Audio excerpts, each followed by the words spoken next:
오늘 예배관도 오신 여러분들 사랑하고 축복합니다. 아멘. 네, 우리는 앞주에 성령이 하나가 되게 하신 것을 힘써 지키라는 말씀을 배웠습니다.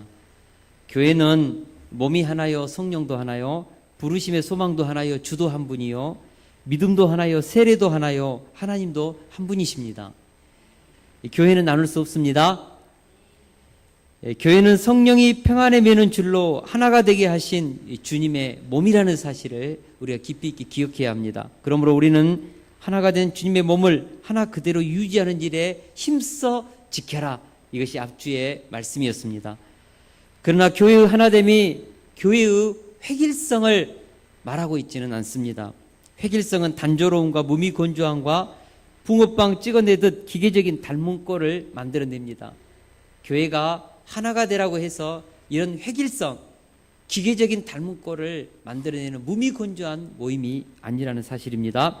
마치 북한 사회처럼 김정은 일당 독재와 유일한 공산당을 통한 사상의 통일과 획일화된 세뇌 교육은 각자의 창의성을 말살하고 우둔하게 한다는 사실입니다. 교회는 하나됨을 유지해야 하지만 획일성이 아닌 다양성을 가진 공동체로 유지되어야 합니다. 교회는 하나됨을 추구하지만 엄청난 다양성을 통하여서 무한한 창조적인 에너지가 교회 공동체를 통하여서 막 솟구쳐 나와야 합니다. 오늘 말씀은 교회의 하나됨을 지키되 다양성을 어떻게 추구하고 유지할 수 있는지에 대해서 함께 나누고자 합니다. 하나됨, 그리고 다양성. 이것을 어떻게 조화롭게 이룰 것인가에 대한 해답이 오늘 본문에 있다는 것입니다. 7절을 같이 보겠습니다. 7절 말씀 시작. 우리 각 사람에게 그리스도의 선물의 분량대로 은혜를 주셨나니. 바울 사도는 지금까지 교회의 하나됨이라는 주제를 가지고 계속해서 얘기했습니다. 그런데 7절에서 하나됨이라는 주제를 바꾸어 이제는 각 사람에게 주어진 은사의 다양성에 대해서 말하고 있습니다. 우리 각 사람에게 그리스도의 선물의 분량대로 은혜를 주셨나니. 여기서 말하는 은혜는 은사, 헬라어로 카리스를 말합니다. 하나님은 교회 각자의 성도들에게 하나님께서 은혜, 각 사람의 분량에 맞는 은사를 주었습니다. 다양한 은사를 주었습니다. 그래서 교회 각 성도들은 그 다양한 은사를 가지고 다양성을 이루어야 한다. 바로 그 의미인 것입니다.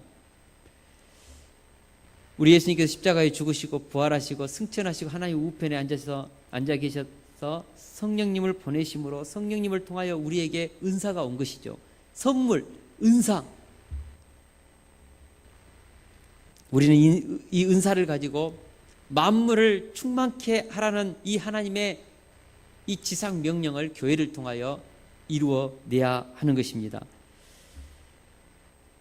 여기서 은사에 대해서 고린도전서 12장 말씀을 가지고 좀 더 구체적으로 한번 살펴보려고 합니다. 흔히 고린도전서 12장을 은사장이라고 하지 않습니까? 그 본문을 천천히 살펴보면 은사에 대해서 세 가지 중요한 것을 말하고 있습니다. 첫째로 하나님은 모든 사람에게 각자에게 알맞은 은사를 주었다고 말하고 있습니다. 그래서 은사가 없는 사람은 단 한 사람도 없습니다. 고린도전서 12장 8절에서 10절을 보면 성령의 다양한 은사들이 나옵니다. 어떤 사람에게는 성령으로 말미암아 지혜의 말씀을, 어떤 사람에게는 같은 성령을 따라 지식의 말씀을, 다른 사람에게는 같은 성령으로 믿음을, 어떤 사람에게는 한 성령으로 병 고치는 은사를, 어떤 사람에게는 능력 행함을, 어떤 사람에게는 영들 분별함을, 다른 사람에게는 각종 방언 말함을, 어떤 사람에게는 방언을 통역함을 주시나니라고 했습니다. 여기 보면 9가지 은사가 나옵니다. 9가지 은사. 지혜의 말씀, 지식의 말씀, 믿음, 병 고치는 은사, 능력 행함, 애언, 영분별, 방언, 통역의 은사가 바로 그것들입니다. 우리 교회 안에도 가만히 보면요, 이런 은사들이 있습니다. 어떤 분은요, 굉장히 말씀을 잘 알아듣고 또 성경 본문의 말씀을 잘 해석하고 또 말씀을 가르치는 은사가 계시는 분이 있습니다. 이분이 말씀을 가르치면 막 사람이 살아나요. 근데 어떤 분이 막 가르치면은 뭐가 뭔지 모르겠어요. 은사에 따라서 이게 알아듣도록 가르치는 분이 있고, 많은 것을 전달해 줘도 이게 막 들리지 않는 경우가 있습니다. 은사의 차이입니다. 어떤 사람은 믿음의 은사를 받았습니다. 그래서 어떤 문제를 만나면 이분은 이 하나님 주시는 믿음을 가지고 쉽게 고난을 헤쳐나갑니다. 무엇보다도 어떤 문제를 만나도 할 수 있거든요. 무슨 말이냐, 믿는 자에게 능치 못할 일이 없는 일 하면서 막 뚫고 나가요. 근데 어떤 분은 작은 문제 앞에서도 허걱거리면서 그 문제를 가지고 막 쓰러지고 넘어지는 경우가 있거든요. 여러분, 믿음도 은사적인 경우도 있습니다.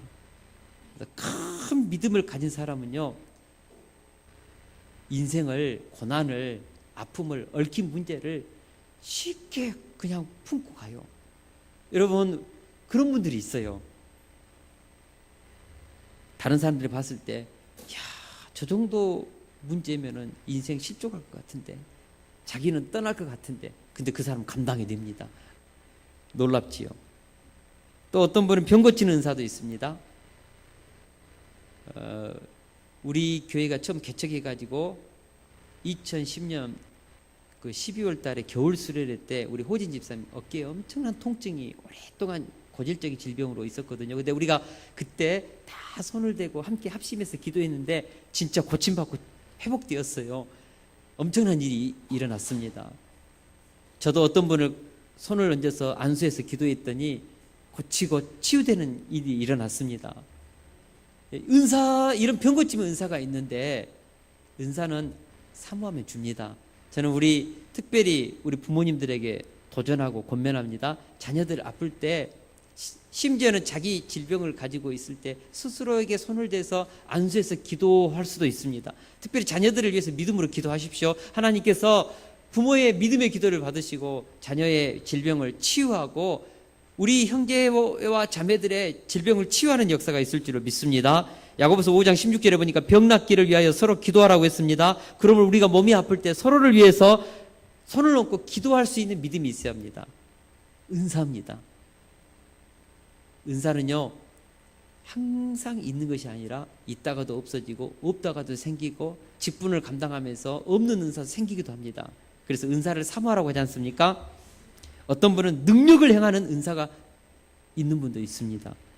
귀신을 쫓아낸다든지 어려운 문제를 뚫고 나가는 굉장한 능력이 그분에게 있습니다. 저에게는 어떤 능력이 있는가 제가 한번 가만히 곰곰이 한번 생각해 봤습니다. 보통 목회자들에게 다들 가르치는 은사, 교육의 은사가 있습니다. 근데 저는 특별히 학문의 은사가 있는 것 같아요.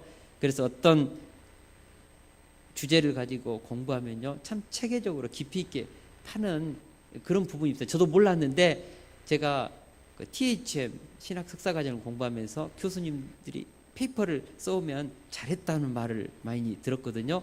그리고 졸업 석사 논문 썼을 때 전국 신학교 협의회에서 최우수 논문상 받았거든요. 가문의 영광이었습니다. 이번에 동로에 2016년 여름 성경학교 제가 고학년 강습회 강사를 처음으로 했거든요. 그래가지고 제가 우리 모진원 전도사님에게 SOS를 청하고 바울에게 청해서 3일 동안 가르쳤는데 어제 끝나고 나서 어떤 한 교사 선생님이, 젊은 교사 선생님이 저한테 와요. 오더니 목사님, 제가 7년 동안 교사 강습회를 이 고학년을 이게 공부했는데 목사님이 가장 탁월하고 최고였어요. 그러면서 이걸 딱 해주면서 너무 잘 배웠다고 가는 걸 보고 위로를 받고 격려를 받았습니다. 물론 저 혼자 한 것은 아니지만 옆에서 도와줬습니다. 우리 전도사님하고 바울이가. 그럼에도 불구하고 어찌됐든 가르치는 사람은 저지 않습니까? 큰 힘 얻었습니다. 중요한 것은 이런 성령의 은사가 오늘 이 본문에 보면 9가지가 있는데 9가지만 있는 것이 아닙니다. 사실은 많은 은사들이 있습니다. 어떤 분은 찬양의 은사가 있습니다. 우리 성우 집사님은 보기에는 저래도 굉장히 찬양을 영감 있게 합니다. 그래서 우리 성우 집사님 찬양하면 참 깊이 있게 오거든요. 물론 은사를 가지고 계시는 우리 또 근성 집사님도 있고 우리 명건 집사님도 있지만 은사가 있어요. 아무나 못합니다. 또 어떤 분들은 말 잘하는 은사가 있습니다. 저는 굉장히 말을 잘 못하거든요. 설교선상에 내려오면은요 말을 거의 안 합니다. 근데 제 아내를 보면 말을 얼마나 조리 있게 잘하는지 모릅니다. 특별히 우리 여성분들은 굉장히 말하는 은사들이 있습니다. 우리 김선자 집사는 참 말 잘하세요. 조리 있게 잘해요. 잘하거든요. 또 특별히 우리 이종순 집사님도요.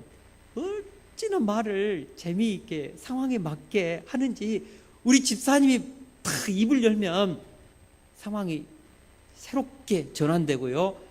우울한 분위기가 확 풀리고 정말 그 말의 은사가 있습니다. 동의하시죠? 또 어떤 사람이 상담을 잘하는 은사가 있습니다. 그분에게만 상담하면 고침받고 치유되고 회복되는데 어떤 분은 다른 것은 잘하는데 상담을 못해서 그분하고 상담하다가 상처받아가지고 이렇게 오히려 떠나는 경우도 있고요. 상담도 은사가 있습니다. 잘 경청하고 동감해주고 문제 핵심을 꼭꼭 집어가지고 해주는 그런 은사 있거든요. 어떤 분은 묵묵히 일을 하면서 다른 사람에게 힘을 주는 희생의 은사가 있습니다. 우리 김진 권사님을 보면요, 참 저는 참 감동스러운 게요. 온 교회의 그 모든 문제는 꼭 그렇다고 할 수 없지만은 부엌에서 일어나거든요. 가장 힘든 일이고 그래서 그 가운데 참 여러 가지 다툼이 있습니다. 근데 우리 김진 집사님은 그 일을 섬기는데요, 말이 없어요. 교회에 그 큰 행사를 치러도 단 한 번도 말이 나오는 것을 제가 못 들었거든요. 대단한 은사입니다. 그 어려운 그 부엌 일을 하면서 또 교회의 그 가장 어려운 부분을 감당하면서도 다 품고 수용하고 그 독특한 그 우리 김진 지사님 그 유머 있지 않습니까? 톡톡 한번 던지고 싹 사로잡고 그런 것이 있어요. 그래서 너무 감사해요. 저는요, 우리 김진 권사님 은사합니다. 은사. 우리 박경옥 권사님은 새가족부를 맡겼는데요, 은사가 발휘되기 시작하는데 새 역사가 일어나고 있습니다. 정말 은사다. 그걸 하면은요 얼굴에요 기쁨, 감사, 찬양 막 이게 있어요. 은사를 쫓아서 일하면요 너무 감사해요. 그죠? 어떤 분은 피스메이커를 이렇게 이루는 은사가 있는 분인데 우리 이명 집사님이 참 그 일을 잘합니다. 이명 집사님이 들어가는 곳마다요 하나가 되고 화해하고 사람을 하나로 뭉치는 그 피스메이커의 은사가 있습니다. 그 은사가 있어요. 놀랍지요? 우리 박종국 성도님이 뻘쭘히 보는데 우리 박종국 성도님도 굉장한 은사가 있습니다. 은사가 있어요. 굉장한 분별의 은사가 있습니다. 은사가 있고 또 우리 최종주 집사님의 영분 분별하는 은사가 있거든요. 그래서 굉장히 하나님의 뜻을 잘 이렇게 캐치하는 은사가 있습니다. 제가 말을 안 했죠. 한 분 한 분 제가 얘기하려고 다 할 수 있어요. 우리 김재관 장로님은요 재정관리에 은사가 있으시고 행정의 은사가 있으세요. 그래서 탁 장로님이 하면은 탁탁 정리 정돈을 딱딱 하시거든요. 굉장한 은사지요. 하나님께서 우리에게는 여러 은사가 있습니다. 다 은사가 있습니다. 은사 없는 분 하나도 없습니다. 한 분도 없습니다. 성경은 우리에게 은사를 분리듯이 하라고 했습니다. 디모데후서 1장 16절에 보니까요, 하나님께서 내게 주신 은사를 묵혀두지 말고 분리듯이 해서 그 은사를 가지고 하나님의 영광을 위해서 왕같은 제사장으로 살면서 사람을 살려내는 인생을 살아내라는 것입니다. 우리가 은사를 가졌다면 하나님이 내게 주신 이 은사를 소중히 여기고 이 은사를 자꾸 개발해야 됩니다. 그러면은 하나님께 다른 은사도 더하여 주십니다.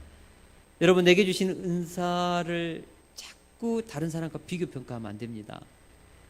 어째 하나님 저 사람에게 저런 아름다운 은사를 주셨어요. 부러워 죽겠어요. 시기도 나요. 너무 그 은사를 가지고 아름다운 인생 사니까 질투도 나고 미움까지 생겨요. 그러면 안 됩니다. 그렇다고 해서 그 사람 은사가 사라지는 거 아니거든요.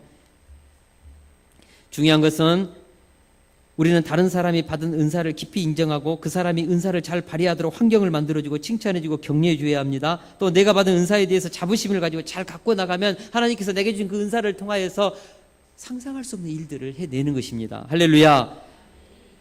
둘째로, 교회는 각자의 은사를 잘 발휘해서 하나의 작품을 만들어야 합니다. 교회는 각종 은사를 받은 사람들이 다양하게 은사를 발휘해서 하나의 작품을 만들어 나가는 오케스트라와 같은 것입니다. 오케스트라가 연주를 할 때 자기 솜씨를 자랑하기 위해서 아무 때나 함부로 소리내면 안 됩니다. 지금은 막 바이올린에서 막 신나게 하는데 이쪽에서 트럼펫 한번 불고 싶다고 탁 불면 어떻게 됩니까? 망칩니다. 어떤 사람 막 북을 딱 자기 순간에 소리를 내야 되는데 그 북 아무나 할 수 있잖아요. 시은이도 그냥 할 수 있잖아요. 그렇다고 해서 내가 정말 고학력 교육받은 겨우 오케스트라에 북이야 북 그래가지고 북 치는 순간에 소리 안 내요. 그럼 어떻게 됩니까? 망치죠. 어떤 경우에는 자기가 소리를 내야 할 때는 소리를 내고 다른 사람이 소리를 낼 때는 자기 소리를 죽여주고 그 사람이 소리를 내도록 배경을 이루어주고 그렇게 해서 잘 조화를 이루어서 지휘자를 쫓아서 하나의 음을 낼 때 아름다운 오케스트라 연주가 이루어지지 않습니까? 교회도 이와 같습니다. 어떤 때는 다른 사람이 은사를 잘 발휘하도록 잘 지켜봐주고 뒤로 물러서서 배경이 되어 주어야 합니다. 또 그 사람이 잘하면 박수 쳐주고 힘에 붙이면 격려해주고 위로해줘야 합니다. 여러분, 우리 목자들, 교사 선생님들 참 위로가 필요합니다. 잘했다고 이렇게 해주고, 그죠? 우리 손영희 권사님은 참 이 격려와 위로의 은사가 있으신 것 같아요. 그래서 막 힘을 듬뿍 주는 에너지가 넘치는 위로와 격려의 말을 참 시시때때로 참 잘하셔요. 참 아름답고 놀라운 은사입니다. 우리 이런 은사를 가지고 서로의 은사를 우리가 세워줘야 합니다. 그리고 서로의 은사가 합심하여 일할 수 있도록 우리는 서로 소통할 수 있도록 배경이 이루어져야 됩니다. 어떤 분이 은사를 발휘할 때 우리가 다른 분은 어떻게 해야 됩니까? 나도 은사가 있다고 하고 불쑥 튀어나오면은 질서가 깨지겠죠. 이번 국내 선교 때 최종주 집사님이 은사를 발휘해야 될 때에 자꾸 집사님 왜 저렇게 앞장서서 막 저렇게 해? 나도 잘하는데 그러면 안 되죠. 최종주 집사님이 국내 선교 담당할 때는 온전히 우리 집사님이 그 일을 하도록 지지하고 격려해주고 세워줘야 됩니다. 할렐루야. 우리 김진 권사님이 딱 음식을 섬기는 일을 딱 지휘권을 딱 맡았으면 거기에 다 이렇게 그분이 이제는 하도록 우리는 지지해주고 격려해주고 순종하고 복종하고 바로 그것입니다. 할렐루야. 예, 그런 일들이 우리 속에 이루어져야 됩니다. 우리 교회는 팀장 체제입니다. 자기가 소리를 낼 때는 확실하게 내고 다른 분이 은사를 발휘할 때는 지지하고 격려해주고, 만약 우리에게 주어지는 이 은사를 우리가 발휘하지 않고 불리듯이 하지 않고 내게 주어지는 은사는 너무 별 볼 일 없는 것이라고 스스로 그 은사를 썩혀두고 묵혀둔다면 어떻게 됩니까? 마지막 날 결산할 때 우리 주님으로부터 추궁당하게 될 것입니다. 하나님이 주신 은사를 나의 유익만을 위해서 사용해도 하나님은 그것에 대해서 추궁할 것입니다. 하나님 내게 주신 재능, 달란트, 이 은사를 하나님의 영광과 교회를 세우고 생명을 살리고 이웃을 살리는 일에 사용해야 하는 것입니다. 할렐루야. 셋째로, 은사에는 우열이 없습니다. 모든 은사는 다 절대적인 평가를 받아야 합니다. 어떤 사람은 나 같은 은사가 뭐가 필요한가 생각하면서 자신의 은사를 거둬들이고 파업을 선언하는 경우가 종종 있습니다. 예를 들어서 몸에 있는 발이 손과 비교 평가할 때 발이 손에 비해서 굉장히 열등의식을 갖기 쉽습니다. 바른 아침에 출근길 딱 들어서면 어디로 들어갑니까? 구두 속으로 들어가잖아요. 하루 종일 그 밑에서 얼굴도 못 내밀고 그 컴컴한 곳에서 걸어다닐 때 땀 뻘뻘 흘리면서 수고하고 애쓰는 것이 발이지 않습니까? 근데 손은 어떻습니까? 탁 사람 만나면 악수 탁 하면서 영광 받잖아요. 오늘도 설교할 때 가장 이 손이 막 영광 받잖아요. 하면서 얼마나 발은 보이지도 않는 곳에서 힘듭니까?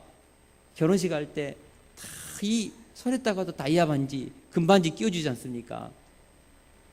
이때 발이 그렇게 생각할 수 있습니다. 이야, 나는 밑에서 보이지 않는 곳에서 땀 뻘뻘 흘리고 힘들게 일하는데 나는 뭐냐? 집에 가가지고 하루 종일 수고하고 애써서 탁 이제 구두 속에서 나와가지고 딱 방에 들어오는데 냄새 난다고 좀 씻고 오라고 구박당하고 그러면 발이 상처받지요. 그래서 발이 너무 정말 상처 많이 받고 화가 나가지고 에이, 나 오늘부터 발 안 해. 나 몸에 붙어 있는 것 나 이제 떨어져 나갈 거야. 나 기능 안 해. 손 니 잘났으니까 니 혼자 잘 먹고 잘 살아. 그리고 예를 들어서 발이 딱 활동을 정지했다고 하면 칩시다. 그럼 어떻게 됩니까? 화장실 갈 때 어떻게 가요? 얼마나 손이 불편하겠습니까? 온 몸이 고통당하겠습니까? 차가 오는데 발이 그냥 화딱지 난다고 나 파업해버리고 가만히 있으면 어떻게 되겠습니까? 교통사고 나지요. 여러분, 은사에는 우열이 없습니다. 다 소중합니다. 어떻게 보면 발이 더 소중하지요. 보이는 것보다 보이지 않는 곳에서 수고하고 애쓰는 것이 훨씬 더 중요한 기능들이 많습니다. 그죠? 반대로 자기 은사가 최고라고 생각하고 다른 사람이 가진 은사에 대해서 자꾸 하대하면 분열이 일어납니다. 우리 교회 초창기 때 찬양팀하고 방송팀하고 약간 갈등이 있었어요. 찬양팀은 맨 앞에서 막 싱글벙글하고 방송팀은 막 찬양팀 세팅해주고 맞추고 항상 저곳에서 보이지 않는 곳에 수고하고 애쓰는데 모든 수준을 찬양대 수준으로 해줘야 되지 않습니까? 그래서 한 번은 수고하고 애쓰는 것을 그냥 알아주지 않고 막 요구만 하니까 상처받고 삐지고 그런 적도 있거든요. 서로 어떤 일이 있어야 됩니까? 우열은 없습니다. 서로 협조하고 세워주고 이것을 통해서 교회는 아름답고 위대한 공동체가 되는 것입니다. 할렐루야. 전도서 4장 12절에 보니까 한 사람이면 패하겠거니와 두 사람이면 맞설 수 있나니 세 겹줄은 쉽게 끊어지지 아니하느니라. 교회는 서로의 힘을 모으고 각자의 은사를 발휘하도록 서로 존중하면서 모든 환경을 소통해야 합니다. 그러면 교회는 지상 최고의 영향력 있는 모임이 되어서 지역사회를 살리고 민족을 살리고 이웃을 살리는 그런 위대한 생명의 공동체가 되는 것입니다. 저는 하나님께서 우리 교회의 성도들에게 주었던 모든 성도님들의 각자의 은사가 아름답게 위대하게 저는 발휘될 수 있기를 원합니다. 그리고 기도합니다. 만인 제사장이거든요. 그래서 우리 온 성도들의 은사가 다 발휘될 수 있는 공동체가 되어야 합니다. 저는 그래서 좀 요즘에 좀 더 고민하는데 내년에는 모든 성도들을 다 각자의 사역에 다 넣어서 사역자들로 서서 일하도록, 물론 팀장은 따로 있지만 그 동역자들로 해서 하도록 해야겠다는 생각을 합니다. 중요한 것은 우리는 다 은사가 있고 우리가 가진 은사를 주님의 몸된 교회를 위해서 발휘해야 한다는 것입니다.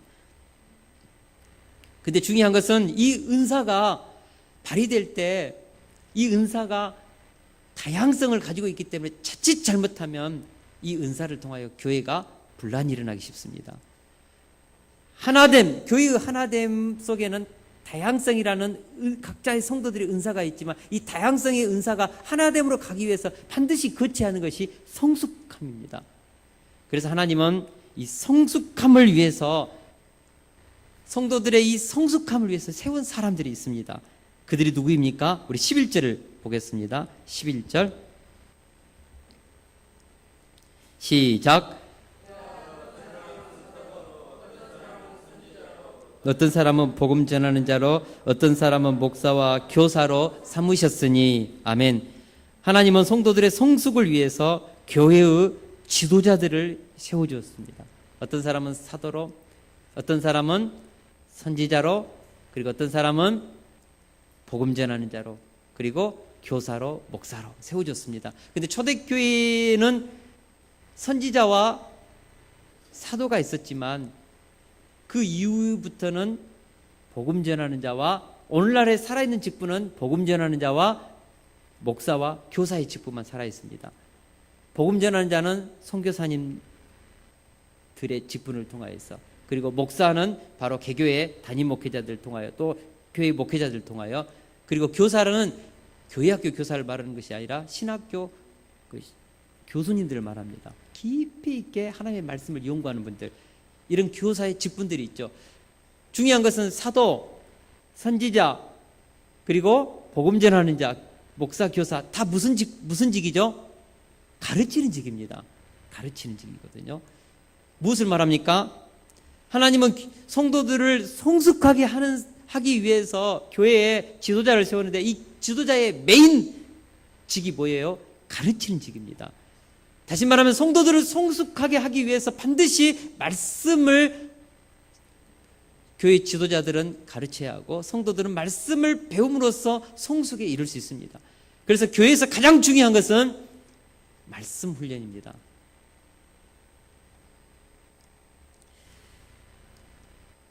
모든 성도님들은요, 교육자들을 통하여 말씀 훈련을 받아야 합니다. 말씀 훈련 받아야 합니다. 예. 아무리 교회 생활 오래 해도 말씀 훈련 받지 못하면 신앙생활이 자기중심적이 됩니다. 교회에서 10년, 20년, 30년 신앙생활해도 말씀 훈련을 깊이 있게 받지 못하면요, 신앙이요 굉장히 자기중심, 자기 경험, 자기가 가지고 있던 가치, 자기 기준, 자기 생각, 자기 계획이 하나님의 계획과 같이 동일시해서 교회를 어렵게 할 때가 참 많습니다. 성도들은 말씀 훈련을 통하여서 내 생각이 하나님의 생각이, 하나님의 마음이 내 마음이 되고, 하나님의 계획이 내 계획이 되고, 하나님의 뜻이 내 뜻이 되고, 하나님의 사상이 내 사상이 되고, 하나님의 기준이 내 기준이 되고, 철저하게 말씀을 통하여 하나님을 배워야 합니다. 하나님의 생각을 우리가 품어야 합니다. 하나님의 사상을 우리가 가져야 합니다. 하나님의 철학이 내 철학이 돼야 됩니다. 할렐루야. 우리 교회는 참 말씀 훈련을 많이 시킵니다. 처음 교회에 와서 오면은 새가족 5주, 그리고 성장반 14주, 제자훈련 1년, 사역훈련 1년, 그리고 매년 연초가 되면 6주 동안 신구약 성경 66권, 6주 동안 성경 맥잡기, 그리고 분기별로 또 말씀 사경회를 합니다. 그리고 요즘에는 출애굽기, 복음 12강, 그리고 7월 중순부터는 하브루타 또 세미나 하려고 그러거든요. 이런 교육들을 통하여서 우리가 말씀을 자꾸 배우고, 그 말씀을 통하여서 우리 신앙의 깊이를 더 깊이 있게 뿌리를 내리고 하나님의 비전을 가슴에 품는, 그래서 세상의 질서, 월드 시스템에서 월드 시스템, 세상의 질서 체계를 쫓는 이 가치관에서 하나님의 말씀의 질서를 쫓는 가치관으로 터닝 돼야 하는 것입니다. 할렐루야.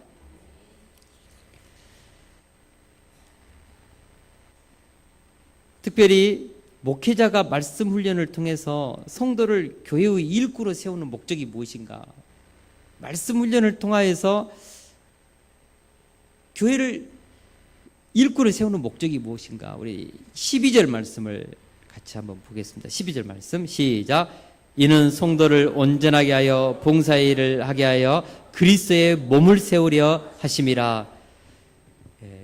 왜 목회자는 성도들을 말씀으로 훈련하여서 성숙하게 해야 하는가? 그 이유가 무엇인가? 먼저는 성도를 온전하게 하기 위해서입니다. 여기서 온전하다는 말은 영어로 equipping이라는 단어입니다. equipping이라는 이 단어는 충분히 준비를 갖춰준다. 또 자기 위치에서 맡은 일을 잘할 수 있도록 그 인격과 자질을 철저하게 갈고 닦아주는 것으로 신앙 인격 훈련을 말합니다. 이것에 대해서 13절은 부연 설명합니다. 우리 13절로 같이 한번 읽어보겠습니다. 시작. 우리가 다 하나님의 아들을 믿는 것과 아는 일에 하나가 되어 온전한 사람을 이루어 그리스도의 장성한 분량이 충만한 데까지 이르리니. 아멘. 성도는 온전한 사람을 이루어야 하는데 그 수준이 그리스도의 장성한 분량이 충만한 데까지입니다. 성도가 훈련을 통해서 얼마만큼 성장해야 하는가? 예수님을 닮았다고 할 정도로 우리의 신앙이 예수 그리스도의 장성한 분량이 충만한 데까지 이르러야 합니다. 그래서 작은 예수, 우리를 통하여 작은 예수라고 불리워질 수 있어야 합니다. 여러분의 얼굴에서 예수님의 그런 형상이 보이는지, 저의 얼굴에서 정말 예수 그리스도의 형상이 나타나는지, 우리가 말씀 훈련을 통하여서 추구하는 것은 온전한 성도입니다. 성도를 온전하게 하는 것, 이것이 우리가 잘하고 훈련을 통하여서 성장해야 될 목표치입니다. 우리는 작은 예수가 되어야 합니다. 예수님은 누구든지 나를 따라오려거든 자기를 부인하고 자기 십자가를 지고 나를 따를 것이니라고 말씀하셨습니다. 이 말씀을 가지고 예수님의 제자도에 대해서 가르쳤던 유명한 독일의 신학자의 목회자였던 본헤퍼가 했던 말입니다. 그리스도께서 사람을 부르실 때에는 그로 하여금 와서 죽으라고 명령하시는 것이다. 와, 굉장히 이 말씀이 어떻게 보면 우리에게 좀 버거운 부분이지 않습니까? 그리스도께서 사람을 부르실 때 그로 하여금 와서 죽으라고 명령한 것이다. 다른 말로 하면 순교하라는 것입니다.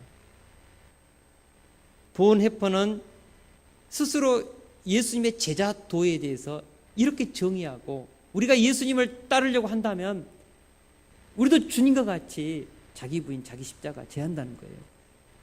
실제로 본헤퍼는 천재 신학자였기 때문에 2차 세계대전 때 히틀러의 통치하에서 생명이 위태로워서 미국에 있는 그런 권력 있는 분들이 이분을 미국으로 빼냈습니다.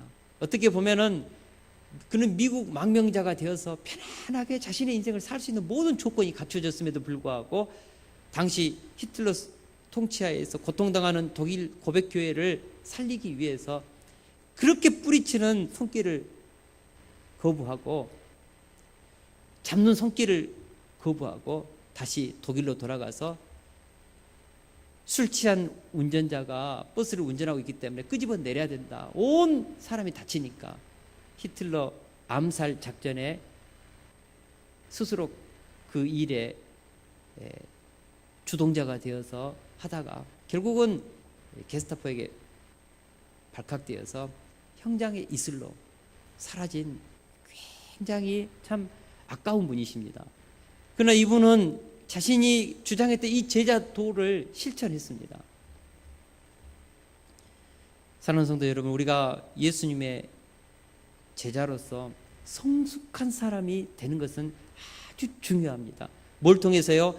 말씀 훈련을 통하여서 우리가 예수 그리스도의 제자로서 예수님을 닮은 수준으로 자라고자 몸부림을 쳐야 합니다. 그래야 우리가 가지고 있는 은사가 아름답게 발휘되는 것이죠. 그리고 그 다음이 봉사의 일을 하며입니다. 성도를 온전하게 훈련하고 무장시키는 이유는 봉사의 일을 하도록 하기 위함입니다. 여기서 봉사의 일이란 교회의 유익을 위한 활동을 말합니다. 즉 생명을 살려내는 제사장의 삶을 말합니다. 더 나아가 하나님의 구속사를 완성하는 일을 말합니다. 그런데 여기서 순서가 먼저는 성도를 온전케 하고 그 다음이 뭐죠? 봉사의 일을 하게 하며, 성도가 먼저 온전해지고 난 다음에 그 다음에 은사를 가지고 교회의 일을 봉사해야 합니다. 이것이 순서입니다. 이것이 뒤바뀌면 어떤 일이 생깁니까? 교회가 혼란스러워지고 일을 하면서 본인도 상처받고 교회도 상처받고 그럴 수 있습니다. 제가 잘 아는 어떤 목사님은 굉장히 처음 개척할 때 교회가 거의 1년, 2년 만에 80명 정도를 부흥했어요. 거의 100여 명대를 향해 갈 때에 이분이 그 교회 가운데 인간적인 조건도 굉장히 괜찮고 나름대로 은사와 재능이 많으신 한 분을 교회 리더로 세웠습니다. 근데 나중에 이분이 미숙하니까 결국은 많은 분들을 떠나가게 하고 본인도 떠났습니다. 그렇게 해서 교회가 한 3, 4년을 그렇게 힘들었다는 고백을 제가 들었거든요. 물론 아무리 재능이 있고 은사가 있어도 성숙하지 못하면 우리는 일을 맡겨서는 안 되는 것입니다. 이것이 교회의 일을 세우는 원칙입니다. 저도 교회를 섬기면서 종종 이 실수를 많이 했었는데 요즘에는 우리 교회가 제자훈련, 사역훈련을 마치지 않으면 우리 교회에 직분을 주지 않거든요. 그리고 교회의 사역을 잘 맡기지 않습니다. 그래서 어찌하든지 제자훈련과 사역훈련을 마치고 나서 그분이 충분히 그리스도 안에서 인격이 성숙하고 또 그런 훈련을 통하여서 하나님의 사상과 성경 속에 있는 그 성경에 전체적으로 흐르는 그 하나님의 기준, 그 하나님의 마음을, 하나님의 뜻을 정확하게 이해하고 자신이 무엇을 해야 될지, 교회가 무엇인지 이것을 이해가 된 때에 사역의 위치에 서서 생명을 살리고 교회 속에 역사하시는 하나님의 구속사에 동참하는 것이죠. 이것이 순서입니다. 그래서 바울 사도는 다양한 은사에 대해서 얘기하고 나서 목회자를 통하여서 가르침을 받고 성도가 온전해진 다음에 봉사일을 하게 하며라고 말하고 있는 것입니다. 이것이 뒤바뀌면 교회는 굉장히 어려워질 수 있는 것입니다. 아무리 음악에 재능이 있다 할지라도 바로 그 재능을 가지고 예를 들어서 찬양을 인도한다든지 설 수 없습니다. 처음에는 이 일을 했다가 얼마나 이 교회 찬양 사역이 어려워졌는지 모릅니다. 그래서 찬양 사역의 원칙을 정했거든요. 이런 원칙들이 그냥 생긴 것이 아닌 것이죠. 하나님은 모세를 택했을 때 애국 궁정에서 40년 동안 이 훈련으로 되지 않았습니다. 그래서 미디안 광야에서 40년 동안 훈련시켜서 하나님의 구속사를 위해서 일하게 하셨던 것입니다. 마지막으로 말씀 훈련을 받고 성숙해져서 봉사의 일을 하는 최종 목적이 무엇입니까? 그리스도의 몸을 세우기 위함이라고 말하고 있습니다. 여기서 그리스도의 몸이란 교회를 말합니다. 성도는 자신이 가지고 있는 모든 은사를 발휘해서 왕같은 제사장의 삶을 살면서 궁극적으로는 주님의 몸인 교회를 세워야 합니다. 많은 성도들이 교회가 얼마나 소중한지 잘 모르는 것 같아요. 단순하게 교회를 조직이라든지 하나의 어떤 성도들의 모임 정도로 생각하는데 교회는 그렇지 않습니다. 교회의 존재 목적이 있습니다. 우리가 제자훈련 받다 보면 세 가지가 있거든요. 우리 제자훈련 받으신 분 기억나십니까? 첫 번째가 뭐죠? 예배입니다. 하나님은 교회를 자신을 위해서 교회를 세웠습니다. 하나님의 영광을 위해서 세웠습니다. 하나님의 이름을 위해서 세웠습니다. 교회의 첫 번째 존재 목적은 예배입니다. 예배는 무엇인가? 워십. 하나님께 섬겨서 워십이라는 것은 서비스하는 거지 않습니까? 하나님께 서비스하는 것입니다. 다시 말하면 worth 플러스 ship입니다. 최고의 가치를 올려드리는 것입니다. 예배란 하나님께 우리가 가지고 있는 최고의 가치를 하나님께 올려드리는 것이 예배입니다. 영광과 경외와 존귀함과 우리가 가지고 있는 모든 것을 드려서 하나님을 예배하는 것, 이것이 워십입니다. 많은 사람들이 예배를 착각합니다. 예배를 자기중심적으로 생각합니다. 예배를 자기의 부족한 부분을 채우고 예배를 통하여서 자신의 어떤 삶의 부분을 해결하고 필요를 쫓아서 예배에 오는 경우가 많습니다.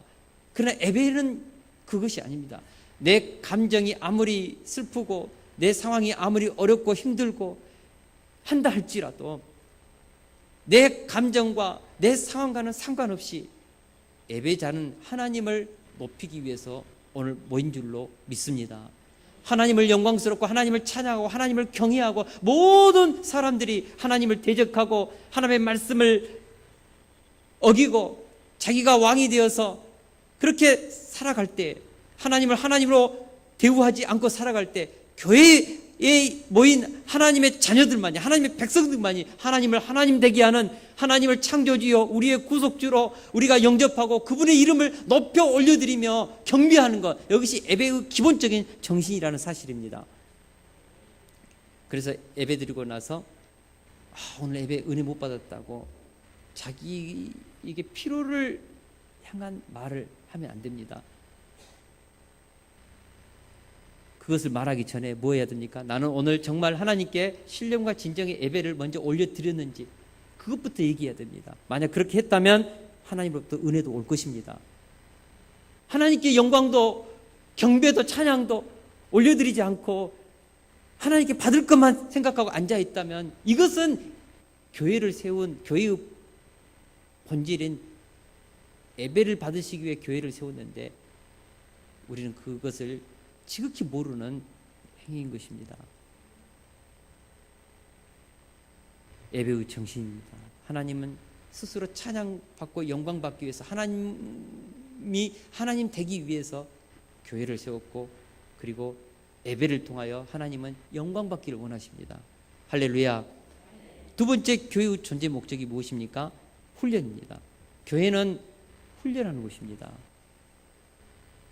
많은 사람들이 교회에서 쉬고 교회를 통하여서 어떤 많은 영적인 것을 공급받고, 그것도 맞습니다. 그러나 교회의 본질은 훈련입니다. 그래서 전도되어 오신 분이 세례 받고 나서 교회에서 말씀을 가르쳐야 합니다.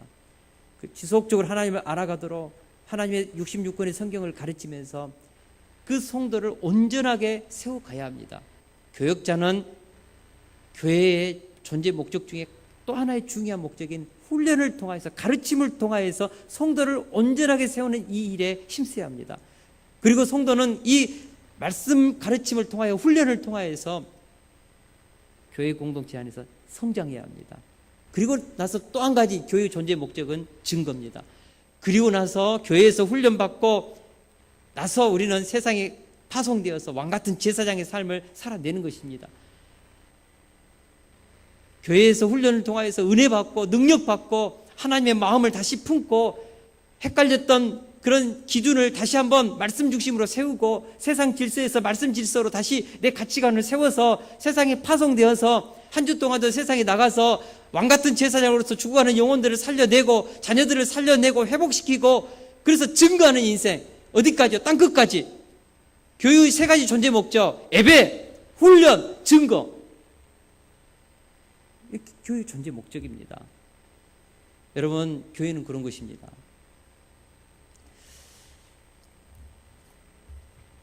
결론입니다. 바울은 구원받은 성도들에게 부르심에 받은 합당한 삶을 살라고 했습니다. 우리가 이것을 위해서 맨 먼저 왕같은 제사장의 삶에 대해서 얘기했습니다. 우리가 구원받은 이후 부르심 받은 이 합당한 삶을 살아내기 위해서는 왕같은 제사장의 삶이 필요합니다. 왕, 통치권, 제사장, 생명을 살려내는 인생. 구원받았다면 하나님이 주시는 킹십, 통치권과 선십, 자녀권을 가지고 정복하고 다스리고 하나님의 나라를 가정에서 내가 가는 모든 곳에서 하나님의 나라를 세워내는 인생. 이것이 부르심을 받은 합당한 삶입니다. 두 번째, 우리는 성령이 평안의 매는줄로 하나가 되게 하신 것을 힘써 지키라. 우리는 교회라는 공동체에서 하나됨을 힘써 지켜야 합니다. 그리고 오늘 세 번째는 뭐죠? 교회는 하나됨만 있는 것이 아니라 성도 각자에게 주어진 이 다양한 은사들이 있습니다. 이 다양한 은사들이 발휘돼야 합니다. 그러나 이 은사가 미숙하면 교회가 분열되기 때문에 이 은사가 발휘되어서 교회를 세우는 하나됨으로 가기 위해서는 성숙함이 있어야 합니다. 그래서 오늘 바울 사도는 은사를 얘기하면서 성숙함에 대해서, 훈련과 성숙함에 대해서, 그리고 성숙한 성도를 세워서 봉사 일을 하게 하고 주님의 몸된 교회를 세우라, 이렇게 말씀하고 있는 것입니다. 자, 이 말씀이 정리되시죠? 사랑하는 성도 여러분, 우리가 구원받았습니다. 구원받은 이 이후의 삶이 황홀해야 합니다. 할렐루야. 우리가 성숙해서 하나님 우리에게 주신 이 은사를 마음껏 발휘해서 나를 통하여서 하나님의 나라가 세워지고 하나님 나를 이 땅에 태어나 계신 창조의 목적, 구원의 목적이 있습니다. 우리는 구속사를 위해서 살아야 합니다. 잘 먹고 잘 사는 것이 인생의 목적이 아니라 나를 이 땅에 보내서 하나님의 뜻을 이루는 구속사를 위해서 내 인생을 드려야 합니다. 사업을 하는 목적, 돈 버는 목적, 내가 살아가는 목적, 신앙생활하는 목적, 앞으로 남은 내 인생의 목적이 무엇인가? 구속사입니다. 구속사. 예수님이 이 땅에 오셔서 십자가에 죽으시고 부활하시고 승천하셔서 하나님이 원하시는 이 구속사를 완성해냈습니다. 우리도 그 일을 위해서 부름받았습니다. 사도적인 계승, 사도적 그 일을 우리가 다 계승받았지 않습니까? 왕같은 제사장으로서 이제는 나를 통하여서 생명 살리고 하나님의 뜻이 이루어지고 땅이 하늘에서 이루어졌던 것처럼 이제는 나를 통하여 이 땅에서도 하나님의 뜻이 이루어지는 인생, 이것이 구속사입니다. 구속사. 이것을 이루는 일에 우리 모두가 쓰임받을 수 있기를 축원합니다. 이 찬양하면서 우리 같이 기도하는 시간 갖겠습니다.